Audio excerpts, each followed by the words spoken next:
Yo, what is going on, guys? Jack here, and welcome to episode 9 of my Arsenal playthrough here on Football Manager 2015. And today I have for you guys the third North London derby of the season, and this is another cup tie. Our third game against Tottenham of 4 that we're guaranteed to play. In fact, I think there is now only 4 games that we can play against them. Of course, we knocked them out in the Capital One Cup earlier on in the season. That was a great result. The eagle-eyed viewers amongst you will notice this isn't a Champions League episode. That is what I mentioned last episode. However, with us being in the quarterfinals of the FA Cup and getting drawn against our kind of rivals in Tottenham, it kind of would have been criminal not to do an episode where we kind of, I guess, play them. Anyway, the last time we played them in a cup competition, we won 3-0. We also played them in the league and we beat them 2-1. That was a game that was a very, very good win. And today, we find ourselves taking them on again. So we are at home for this tie. It is at the Emirates. You can see here we do have 6 players out injured.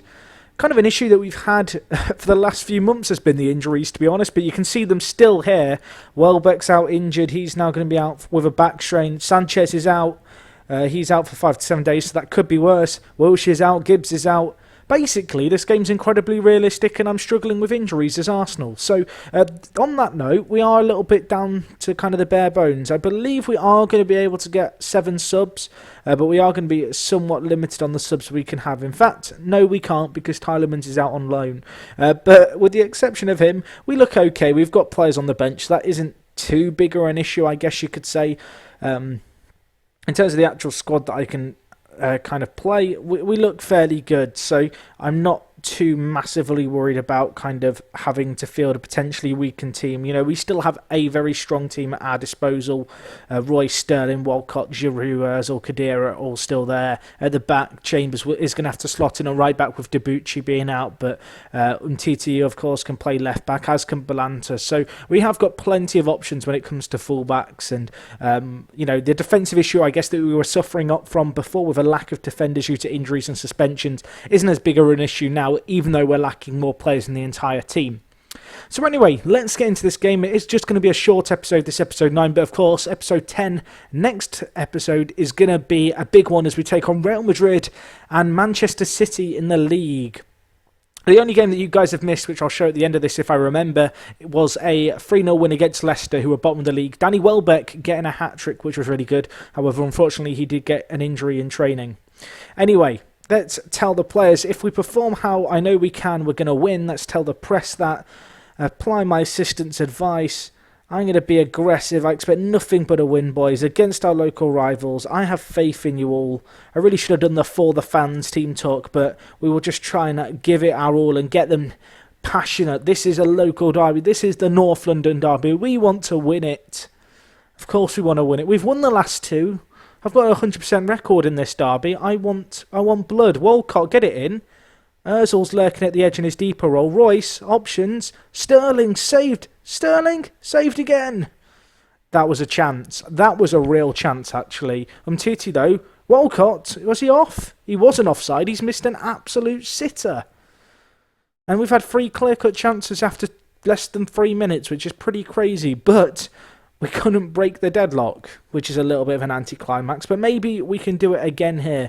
Balanta, who a few episodes ago in the comments, in fact I say a few episodes ago, it was a little while ago, but someone commented on the mistakes that he's made for us, and he has made a fair few, Balanta, but he's young and I'm going to be sticking with him because I know he can become a very good player and he's going to improve stuff like his decision making just with game time and experience, and it has cost us a little bit this year, but to be honest, he's more than redeeming himself with some nice consistent performances of late.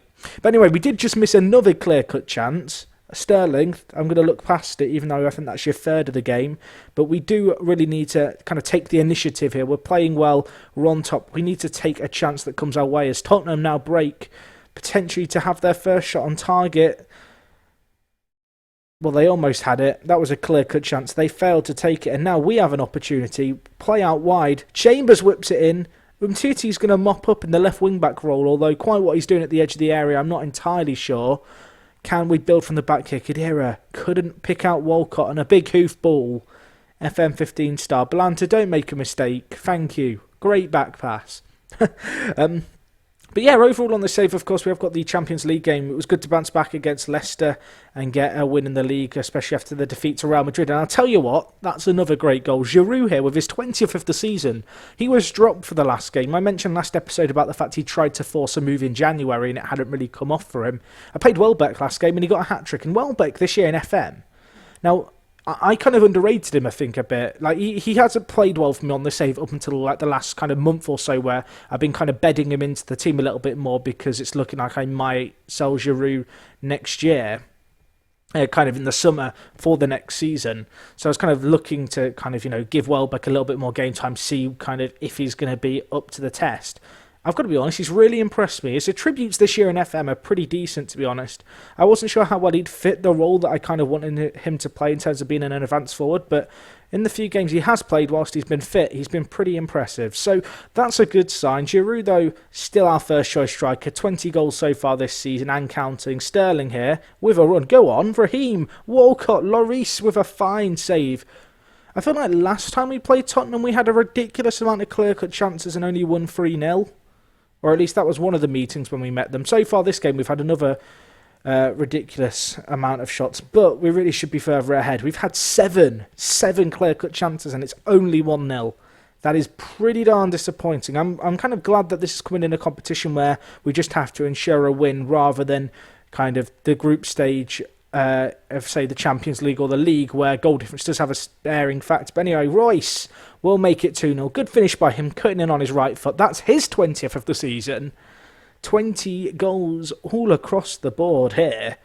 I don't know how many Raheem Sterling and Sanchez have. Obviously, Sanchez isn't playing today, but I don't know how close Raheem Sterling is to getting 20 for the season. But anyway, Soldado, he's through. He misses. He definitely doesn't get 20 a season in real life or in FM for Spurs. But anyway, let's see what we can do here. Mertesacker winning the ball in the air. He's a beast in the air. German link-up play. Sterling, Giroud, and Lloris with another save. 9 clear-cut chances. Can we get to double figures? As I said, at least it doesn't matter the fact that we've not taken these chances and goal difference isn't a factor. But in reality, this could be an absolute stomping on this Tottenham team. We probably should be further ahead. Let's make some changes. I'm just going to bring on some fresh legs. Rest a few of our key players. 10 minutes left. This is a midweek game, I do believe. We've got a few games coming up in kind of quite quick succession. So any minutes that we can kind of get players off and rest them for, the better. But anyway, they've got a chance here, Spurs. Soldado misses another chance. And now can we break away? Giroud, not the fastest player leading the line. That's one thing I did like about Welbeck when I had him as the advanced forward, was his pace. Umtiti with a mistake. Lamela with a horrific miss, however. And I think that's going to be game. I think that's going to finish 2-0 here, which has been a pretty good performance, I guess, in terms of creating chances. We did get to... Oh, wow. I was about to say we did get to 10 clear-cut chances because I thought that was about to be one, but apparently not. But to be honest, Rosicki probably should have scored there. But that is going to be all she wrote. So we have now done the treble over Tottenham. We are yet to lose to them under my reign. And that's the second clean sheet we've got against them this year. So it's been a very, very good season so far against Spurs. Let's tell the players they played well. I'm very pleased. Let's say we're passionate. We did it for the fans. We're happy. Sanchez is on the top goal scorers in the competition, however. He wasn't there to add to his tally. But that does see us reach the FA Cup semi-final and potentially move one step closer to retaining our FA Cup crown, if you can really call it that. Of course, Arsenal last year were pretty happy when they won the FA Cup, and I was kind of surprised by that. Not that they won it, but just, I guess, a trophy for Arsenal was the big thing last year. But I've got greater ambitions, so although we're there, realistically I want to go on and now win the league and win the FA Cup if we can, and do at least the double. You can see, looking at our fixtures, we have got Tottenham... we've got Tottenham yet to play, so that might be a game I commentate. We have Newcastle before the Manchester City and Real Madrid games, which will be next episode. I did just mention that Leicester game before, as you can see here. 3-0 win, Welbeck with the hat-trick. Leicester bottom of the league. Good to beat them because, of course, last time we met a team bottom of the league, it was Sunderland, and we actually lost to them. What that result means in terms of the league table is, with 10 games left of the year, we're 12 points clear at the top with a game in hand. So we could potentially wrap the title up in the next 6 or 7 7 games, which would be really decent. And as you can see, looking at the stats, Raheem Sterling, Royce and Sanchez all on the assist charts, Sanchez on the goal scoring charts, but we've just shared the goals around, and you can see here our 3 attacking midfielders and Giroud, our striker, all the top performers in the league, which is really, really pleasing to see. Just one more thing this episode. Regen Day happened. I'll just show you guys the under-21s, although there wasn't too much to really shout about to us in terms of regens. We did get Neil Jones, who was probably the best player that we got in our own intake. He's going to be a useful player, I think, but quite how good he's going to become is yet to be seen. You can see here, he's rated pretty hotly. He's got 3.5 gold stars and then potentially 4.5 black stars. Had a few questions about this on a few videos. You know, what do the black stars mean? Essentially, the gold stars are the kind of minimum potential rating, and the black stars are what he could actually be. The longer a player's at your club, the longer you scout him, the better kind of idea on his potential your scouts and coaching staff will have. But when you're looking at a player, it gives now a minimum potential and a maximum potential, and it can lie somewhere in those lines, or the maximum potential could just be completely off and he might only be a 3.5 star player. So that's that. But we did pick up a few regens in the meantime. I forgot to mention one transfer last game, kind of last time, and that was Bakali, who we picked up from PSV on a Bosman. I kind of forgot to mention that last episode, but he's quite a useful young player. Pretty happy to get him in. In terms of actual regens, quite a few good ones here. Ricky Chappell, really good right back, 16 years old, picking him up from Southampton. I'll show you his rating here. He's not got the craziest ratings. You can see here potential to be a Premier League right back, coming at a pretty good price. We've bought him in from Southampton, who of course have a great record for kind of players of this nature.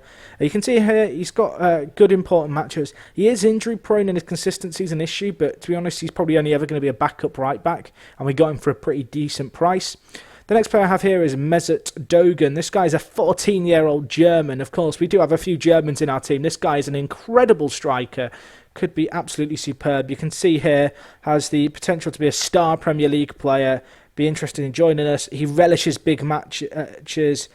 Consistency, again, a little bit of an issue, but you know what? I've got some faith in him to kind of come good for us. And he's got a few down kind of points, I guess, and he is a bit of a risk. But in terms of his actual attributes, they're really, really impressive. And I'm hoping we can work off them.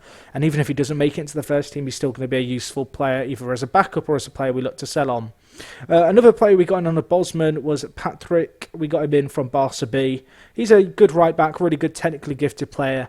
I talked a little bit about him in my Wonder Kids video for defenders. If you missed that, it's on my channel on the Wonder Kids playlist. But this guy's a pretty useful right back. Not the most athletic, but his mentals and defending stats are very, very useful.